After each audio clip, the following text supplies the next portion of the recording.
सबसे पहले मैं भैया आपका परिचय देना चाहूँगा। मैं जितेंद्र कुमार धनराज, छात्र नेता रावत विश्वविद्यालय, युवा मोर्चा नेता।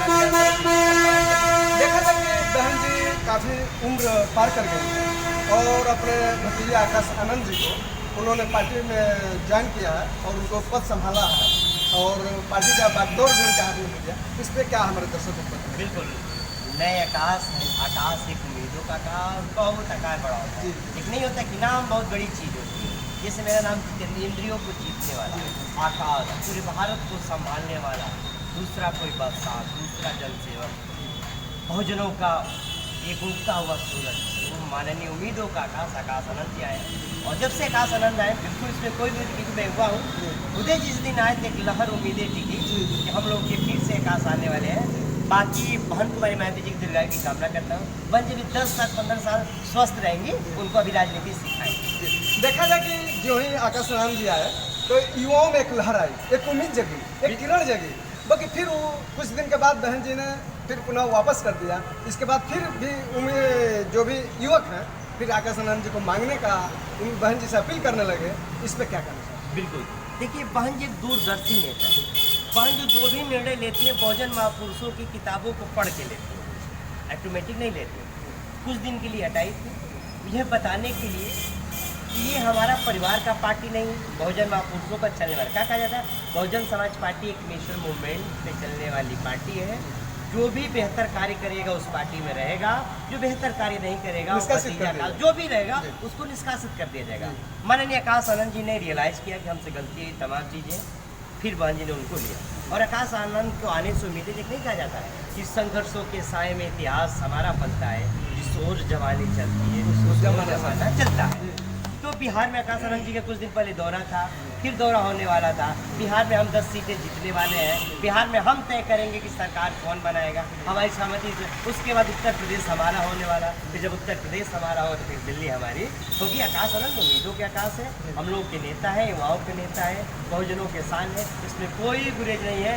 हम लोग तन मन धन से आकाश आनंद जी के साथ हैं। धन्यवाद। जो अभी आपने बता रहा था कि जो विधायक बनने के बाद आपका विकास का मुद्दा पड़ेगा। देखिए, हमारी नेता सुश्री बहन कुमारी मायावती, उनकी भी जब सरकार बनी और समाज का रीढ़ भी जो होता है शिक्षा, स्वास्थ्य, रोजगार, बहन जी आते देखा कि जैसे सरकार बनी तो शिक्षा को निःशुल्क कर दी। तो हमारा भी सर्वप्रथम पहला काम शिक्षा, स्वास्थ्य और रोजगार। और चौथा मुद्दा मैं सुनते आ रहा हूँ कि बहुत दिनों से इस बेलथरा रोड की मांग है कि बेलथरा को जिला घोषित किया जाए। बिल्कुल बनना भी चाहिए, क्योंकि मैं देखता हूँ बेगूसराय के लोग जब बदले जाते हैं तो 70 किलोमीटर दूर होता है, ठीक ना। और जब एक जिला बनता है तो विकास होता है। जब बड़ा चीज़ जैसे परिवार ही जब बड़ा हो जाता है तो सब सुविधाएं पूरे परिवार तक नहीं पहुँच पाता है। इसलिए जब बेलथरा एक जिला बनेगा तो एक जनसंख्या जो लिमिट होती है उतना तक रहेगा तो सभी को सुख सुविधाएं मिलेगा। और हम लोगों ने कोई पहला आंदोलन करने वाले हम बेलथरा में नहीं रहेंगे। आपको पता है कि 4-4 महीना जेल में काट चुका हूँ, 4-4 बार जेल जा चुके हैं, 56 मुकदमे में गुंडा थे। लेकिन एक संवैधानिक तरीके से और जब हम आंदोलन करेंगे तो इस बेलथरा को जिला बनाना पड़ेगा योगी और मोदी सरकार को, क्योंकि हम लोग संवैधानिक तरीके से लड़ेंगे।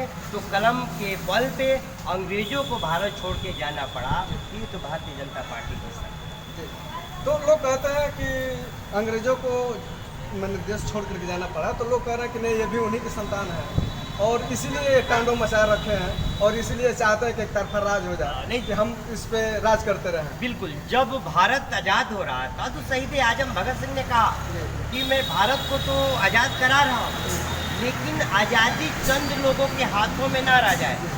कांग्रेस एंड कंपनी के लोगों के पास ही तो रह गया। जो बाबा साहब का सपना था सभी तक नहीं न पहुँच पाया। जो सपना देखे थे स्वतंत्रता, बंधुत्व, न्याय, हर घर में रोजगार हो, हर घर में नौकरी हो, सब बहन बेटियां सुरक्षित हो, लेकिन दिखाई दे रहा नहीं। आज भी फिर हिटलर शाही नीति रवैया भारतीय जनता पार्टी चल रहा है। हम लोग इलाहाबाद में स्लोगन कहते हैं कि जो हिटलर की चाल चलेगा वो हिटलर की मौत मरेगा। अगर ये हिटलर की चाल चल रहे तो हिटलर की मौत भी मरेंगे। लोग कहते थे कभी कांग्रेस की सरकार नहीं जाएगी, वो भी अस्त हुआ।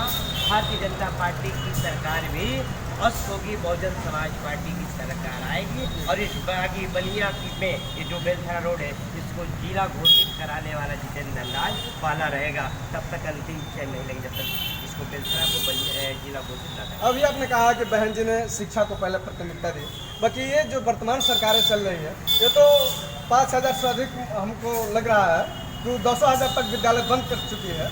तो इस पे क्या कहना चाहेंगे हमारे दर्शक, क्या बताएं? बिल्कुल, देखिए ये जो सरकार है ये जान रही है कि जो बाबा साहब कहते कि शिक्षा और सैनिक का दूध है, उनको पता हो गया कि जो गली गुची झुमी झोंके झोमड़ी के लोग, दूध बेचने वाले लोग, जो लोग ये करते थे, ये लोग तो पढ़ के हमसे सवाल करने लगे, हक अधिकार मांगने लगे। इसलिए भारतीय जनता पार्टी ने सबसे पहला काम क्या कहे कि शिक्षा को खत्म कर दो, फिर दूसरी तरफ क्या की कि प्राइवेटीकरण कर दो। ये भारतीय जनता पार्टी का मकसद ये है कि जो 5,000 वर्ष पहले ये जहाँ थे ये वहीं पे जाएं। लेकिन हम लोग बाबा साहब को मानने वाले लोग हैं, बहुजन समाज के लोग, दलित समाज के लोग, SC/ST माइनॉरिटी समाज के लोग पढ़ लिख रहे हैं, पढ़ लिख के जान गए हैं कि तुम्हारी लॉलीपॉप में हम फंसने वाले नहीं हैं। ठीक, धन्यवाद।